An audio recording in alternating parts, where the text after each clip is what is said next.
Hello everyone, this is a plug for a conference that Augustine College is holding at Pepperdine University, October 20th to 25th. It's going to be on the question of evidence-based medicine, which applies more broadly to the university as well. You can find details at cmda.org. As is our wont, it will be more relaxed than many conferences, which allows you to make many more friendships. I hope to see you there.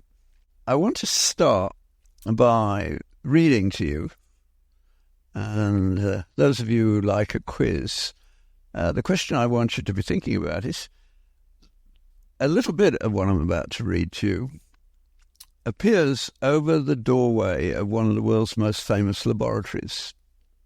Could you tell me which one it is? So here we go. I will praise the Lord with my whole heart in the assembly of the upright and in the congregation. The works of the Lord are great, studied by all who have pleasure in them. His work is honourable and glorious, and his righteousness endures forever. He has made his wonderful works to be remembered. The Lord is gracious and full of compassion. He has given food to those who fear him. He will ever be mindful of his covenant. He has declared to his people the power of his works in giving them the heritage of the nations. The works of his hands are verity and justice. All his precepts are sure. They stand fast for ever and ever. They are done in truth and uprightness. He has sent redemption to his people. He has commanded his covenant for ever. Holy and awesome is his name. The fear of the Lord is the beginning of wisdom, and a good understanding of all those who do his commandments. His praise endures forever. Well, the answer to that quiz is it's the Cavendish laboratory in Cambridge. And who put it there? Clerk Maxwell, the founder of the Cavendish laboratory, which, when I last looked, had won more Nobel Prizes than any other scientific laboratory. Einstein said that without Clerk Maxwell, he would never have done his work. That's how seriously Einstein took Clerk Maxwell. As a little boy, he wandered around the house, and every time he found a wire or a pipe, he wanted to know what it did. And he had an extraordinary memory. As a little boy, he would say to guests at their home, he loved doing this, he said, "Give me a verse from the Psalms and I'll tell you which one it is and where it is." He knew them all. Astonishing. And didn't think anything of it. It's just the way his mind worked. And, of course, what's over the door of that laboratory is verse 2. The works of the Lord are great, studied by all who have pleasure in them. His work is honourable and glorious. The idea of pleasure and work is a very important one. The reason that Clerk Maxwell put that over the door is that he wanted that laboratory to be a place where there was a real joy in learning, a real curiosity which everyone shared. That is not the experience of most students today. We have certainly lost our way, and I want to talk about that a little bit today. So that's Psalm 111 if you want to look it up. But the other thing that prompted me to go along this path, well, it's twofold really, so I'll change the order I was going to have. Way back in 1996, a hoax was perpetrated on a social science journal by a man called Sokal. The journal was Social Fact. And he, way back then, was concerned with what deconstructionism and postmodernity were doing and beginning to erode the borders of science. At that point, only really reaching what I call the physics envy programs, the social sciences and the like. And he realized that their academic standards are not very high. And he thought, when he read their stuff, that this is all political propaganda dressed up as an academic exercise. And he was not happy about it. And he thought, I wonder, could I write a paper that was total rubbish and get it published? And he realized that all that was actually necessary was to use the right jargon and be clearly progressing towards a progressive end. So the paper he wrote had a lovely title, Transgressing the Boundaries towards a transformative hermeneutics of quantum gravity. What a pompous title. It has no meaning at all, of course, but they accepted it. They published it. For once, Wikipedia does a very reasonable account of what it was all about, so that's one place you can find it out. But if you put Sokal, S-O-K-O-L, you better put physicist in there, otherwise you get some musician or other. You can get an account of what he did. The key was to put all the right phrases in so that you triggered all the appropriate reflexes in the editorial staff. So the first thing he did was to sort of make a snide comment about science by saying that the so-called scientific method, well, at least both right and wrong at that point, but it was exactly what they were looking for.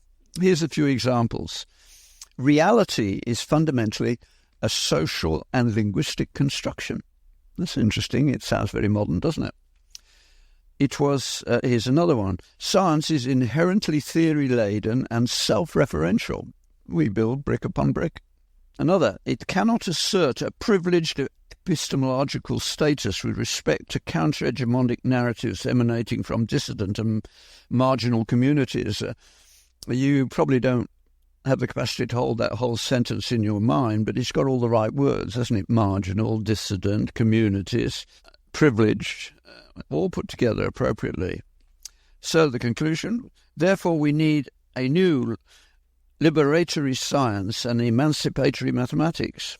How prophetic can you get? That was 1996. 30 years later, we're seeing it big time. I think the most hilarious one was that young woman who somehow got herself to go viral as she had an impassioned speech about how we needed to get rid of Western science and have African science because it's just as good. The witch doctor knew more than the Western scientists. Science was just another form of colonialism. I mean, in Canada, we've had some people saying that mathematics is inherently racist. Really? This is where we've got to. I mean, I don't know whether Sokal saw how far it was going to go, but he certainly nailed it, didn't he? If you want another example, and I'm using you at this point because I know it's somewhere in Scruton's book, Fools, Frauds and Firebrands, but he takes a paragraph from the iconic leader of the feminist movement, Judith Butler, and he quotes it, and then he ironically asks, can any of you understand that? Important things ought to be capable of being said in a way that ordinary people can understand. I mean, that's the real test, isn't it? If a smart kid can't understand it, then you've got some work to do in the area of communication. Now, obviously, there are techniques that have to be learned along the way, etc., etc. And a lot of work has to be done if you're going to be decent. But the undermining of the university is a serious issue, a very serious issue. And that brings me to another thing that I want to draw your attention to. It was published in the Liberty Fund journal, which I think it's December the 27th, 2023. And its title is Dissolved the Universities, ? By Helen Dale, who's, she writes with some pungency, and I like reading her. And I'm going to read the first little bit because I can't match her. About 3 weeks ago, she writes, I went to the Institute of Economic Affairs Christmas party in London. The end-of-year bash fell a couple of days after sundry US university presidents appeared before Congress. For banal business reasons, London does not produce its own news. I hadn't seen it. Sorry, London does produce its own news, and I hadn't seen it. Various party people tried to convey to me the calamitous nature and effect. I'm afraid I struggled to believe them. Nothing could be that bad, I thought, especially given US Congress critters are far more polite than UK Commons MPs, or, for that matter, to have an even starker contrast, Australia's by turns amusing and spittle-flecked parliamentarians. When I did finally see it, 24 hours later, it seemed I was watching Australia's Senate estimates. except that the accents are all wrong. An attack dog politician in the Australian style was going after 3 university vice presidents, what we call university presidents, vice-chancellors is what they're called, who were making an absolute meal of their testimony. Kids these days are cringy or cringeworthy, but I prefer my mother's phrase, toe-curlingly embarrassing. I started to wonder if it were made so ruinous because we could all see their faces. There was a moment there when, with the pen woman's awful gurning, her mouth twisting into a smile, where I wanted to pick up a corner of the carpet and crawl underneath. It was almost unwatchable. I concluded the visuals were making it worse. Gurning is something done for shits and giggles at parish fairs in the north of England, and hunted down a BBC Radio 4 report on the controversy, which of necessity was audio. I was wrong.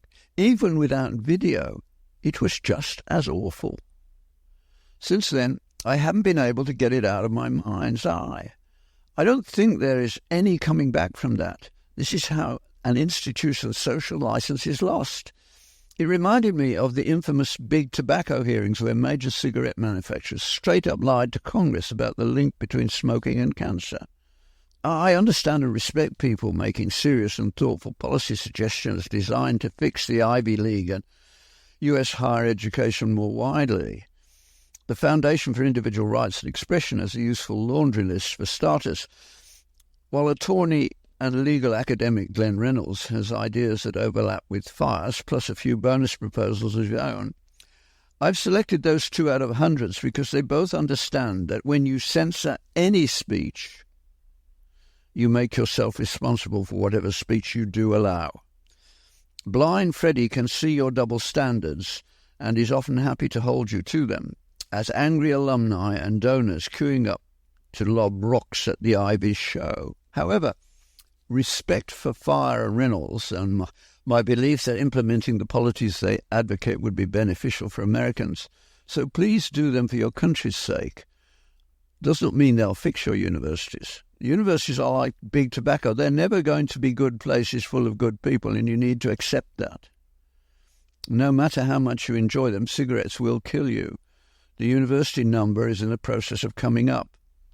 How, I hear you ask? Harvard alone has an endowment north of $50 billion. Well, I live in a country that once had institutions many times richer in relative terms than Harvard, Penn or MIT. And in 4 short years, from 1536 to 1540, all of them passed into history. Now, some of you are already leaping to the conclusion. Attempts to revive them at the highest level less than 20 years later failed. I speak, of course, of Henry VIII's dissolution of the monasteries. As with the monasteries, if Harvard annoys the people of your country enough, especially your wealthy elites, then its $50 billion endowment will not save it. By the time the 16th century rolled around, English religious houses of various sorts controlled appointment to about 2/5 of all parish benefices in England, disposed about half of all the ecclesiastical income, and owned 1/4 of the nation's landed wealth. When Thomas Cromwell, Henry's enforcer, he led the so-called visitations to monasteries and like, established how much money monasteries had in 1535, it turned out that had the abbot of Glastonbury married the abbess of Shaftesbury, their heir would have more land than the king. Of England's adult male population at the time, approximately 500,000, 1 in 50, were in religious orders. With only a handful of exceptions, England's best education and brightest women were all nuns. Of course, the schoolgirl stories I was taught about England's monastic dissolutions are at least partly true. Henry VIII was notoriously broke and never a genuine Protestant in any way. His religious policies were often incoherent. The old gag that the Church of England sprang out of the sexually profligate monarchy's jockstrap has something to it. Whether a given monastery was held in contempt or considered a worthy institution depended on the role it had played locally. If it gave out to poor relief, educated local children, participated in regional markets and provided spiritual services. It tended to be beloved. It was inwardness, unworldliness, and failure to engage with society while taking the people's money and tithes that did many of them in. If you don't share, we won't support, was a real gripe of long standing. So England lost the monasteries in a few short years, and attempts later to come back to anything like that were very slow. I was privileged to be the product of one of the attempts that did succeed, in that the school I went to, King Edward's School, was founded by Henry VIII's son. He didn't live very long, but he founded quite a lot of schools in a very short time, and several of them continue to this day. But we have lost our way. In the Middle Ages, at least, everybody knew they were looking for truth in principle, even if they didn't do it in practice. Now we're way past that. Claudine Gay, Elizabeth McGill, and Sally Cornbluth, the three presidents that were interviewed in Congress, turn up trying to sell Elise Stefanik a piece of the True Cross. They didn't turn up trying to sell a bit of the True Cross, but they might as well have done. There's also evidence that the English civilization was developing different social arrangements from that obtained previously. Many had come to believe resources expensively deployed on an unceasing round of services by men and women set apart from the world would be better spent on training people who would serve the laity. So that was way back. What those presidents did was show that they really didn't understand any of their history. And that's very sad.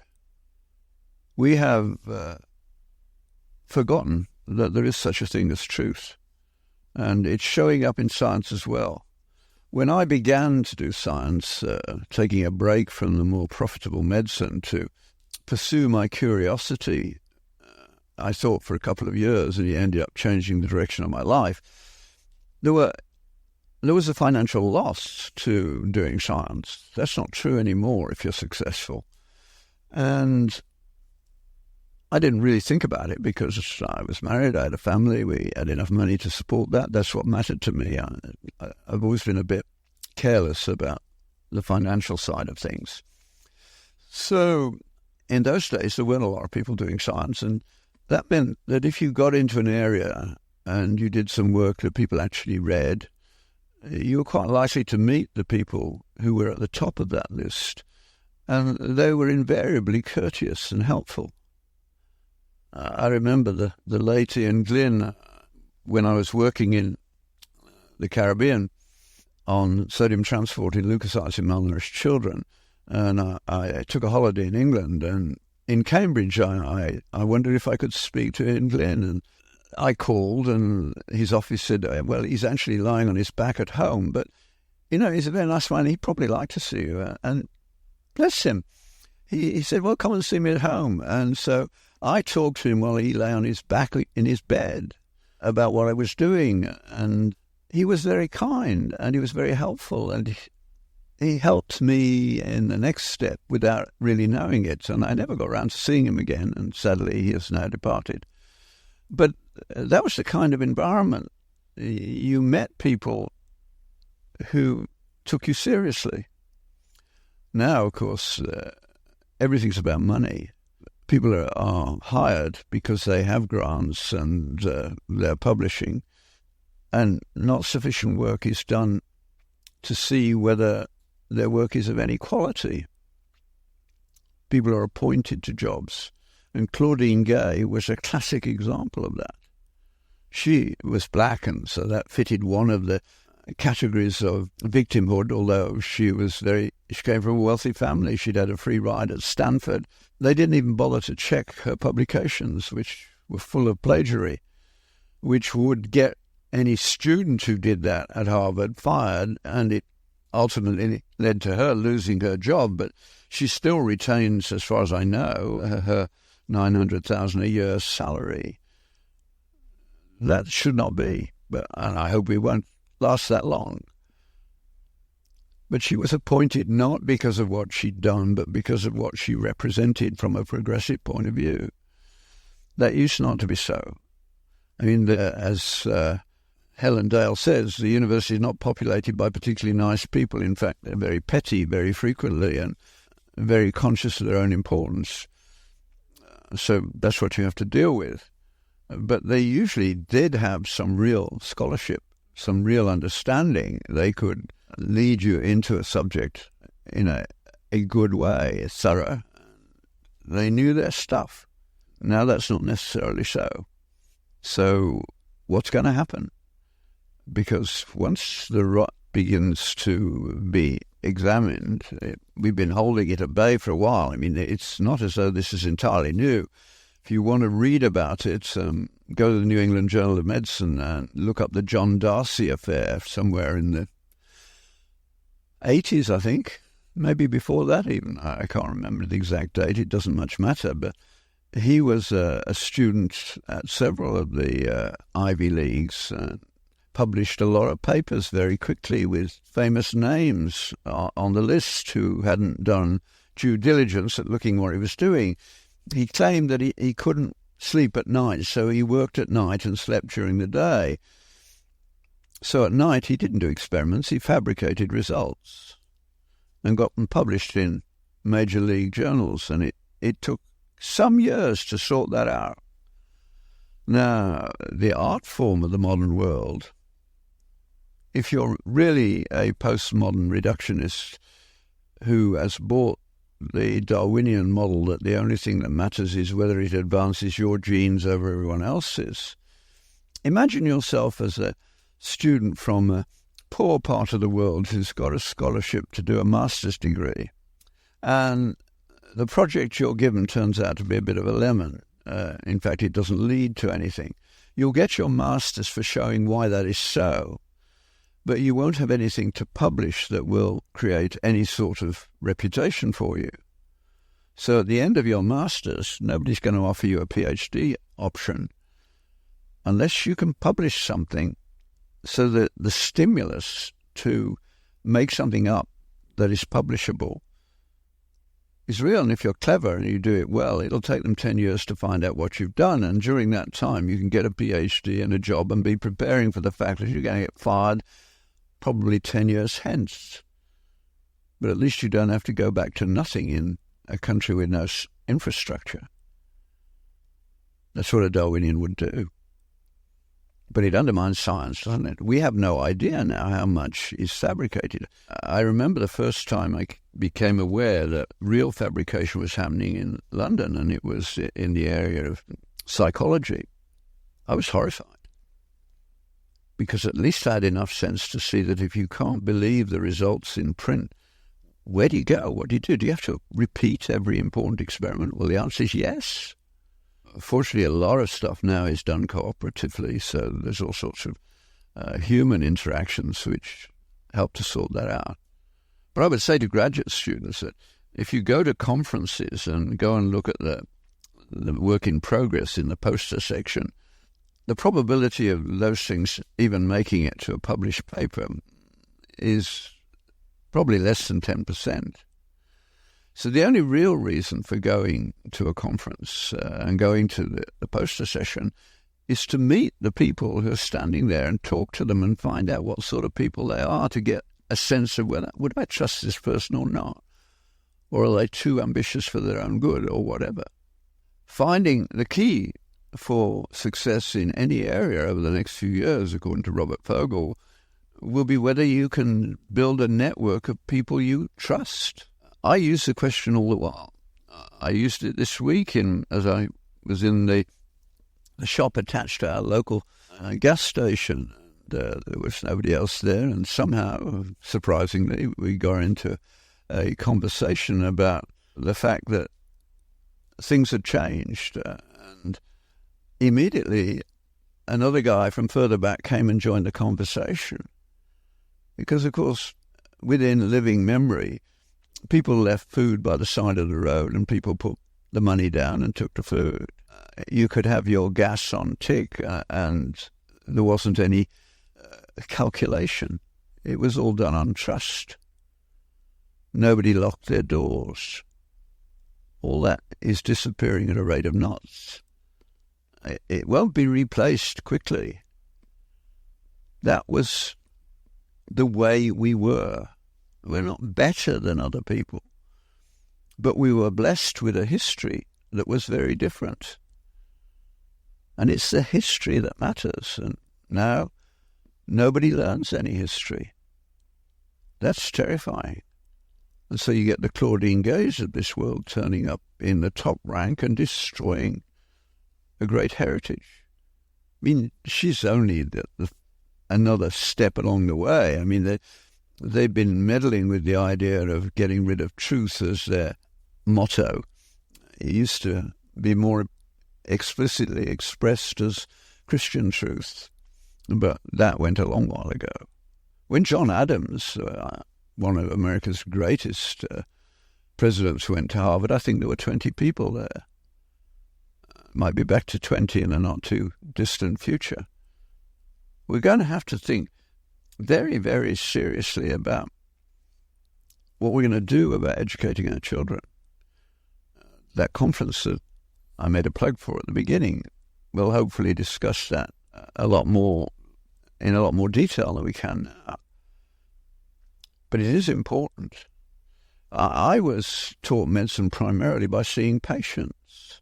You know, I went to a good school, had a good memory. That meant I could ace the first 18 months, which is pure memorize and dump, or pretty well. I mean, we did do a lot more experimenting than they do now, and that made a permanent impact. If you want an account of that, there's a lovely article, again, in the New England Journal of Medicine some years ago about a professor of medicine who retired, and then went back and did the whole course again to write about how it had changed. I've got name block for him at the moment, but I've given you enough for you to be able to track him down. But the interesting thing was, he said, what bothered him most was that the ethical modelling was not what it used to be. In other words, people's character, what they did without thinking about it, that's what your character is. What are the things about you that you do without thinking? There are gifts from your mom, your dad, your church, your community, whatever. When community really was, as Bloom describes it, not as the postmoderns describe it, a community is not held together by grievance. A community is what happens when a whole group of people have a common story of meaning, which includes duty, which includes obligation, which includes good and evil, not victimhood. Victimhood just makes people angry and self-centered, and it's not helpful. Read Tom Sowell if you want to have an unbiased version, because he's black. Different worlds. So we're seeing the beginnings of a pushback, and I think our churches are one of the places where that pushback can receive some stimulation. In the prairies, I think it's Saskatchewan, have got an election coming up, and the politicians, the professional politicians, are a bit surprised to see that what is turning out to be the most important issue for ordinary people in the 70% level is the fact that the government has allowed the educators to say, well, we can encourage children to find out whether they're really boys or girls. We don't need to tell the parents. In fact, we should lie to them. And people say, that's not acceptable. And if one political party comes through on that, they're probably going to win. They'd better carry it out afterwards as well and say, look, parents don't like this, and parents should have a say, because we are a democracy in Canada. You're a republic in the US, slightly different. That's helpful. The most interesting conference I've done in the relatively recent past was being asked to go and talk at a Baptist church a few times over a long weekend. And they had started their own school because the British Columbia prideful group had insisted in the education system that homophobia must be confronted by having homophilia appear in every course, including mathematics. And they said, well, no, we don't agree. And they're entitled to that opinion, whether you agree with it or not. They're being remarkably intolerant of the views of other people instead of working out some sort of compromise. When you start lying to other people because you have political power, that's bad for everyone. So they'd started their own school, and it was lovely to watch. They'd been going a year or two, a few years, and they had, I don't know how many, but a viable number. And to watch little boys and little girls running around, and clearly none of them had any idea that they might be mistaken about their sexual identity. They were working people are normal in that sense. We tolerate minority groups, but when they start to say we have to obey what they say, that's a bit late. That's not the way the world works. You can't use the word tolerance in relation to something good. You don't tolerate love. You don't tolerate truth-speaking. You don't tolerate courage. It's not actually a virtue. The virtues are things like truth and love, honesty, courage, justice. Tolerance is the oil to make the gears of government and life work, because we all fail to reach the standards we would really like to achieve.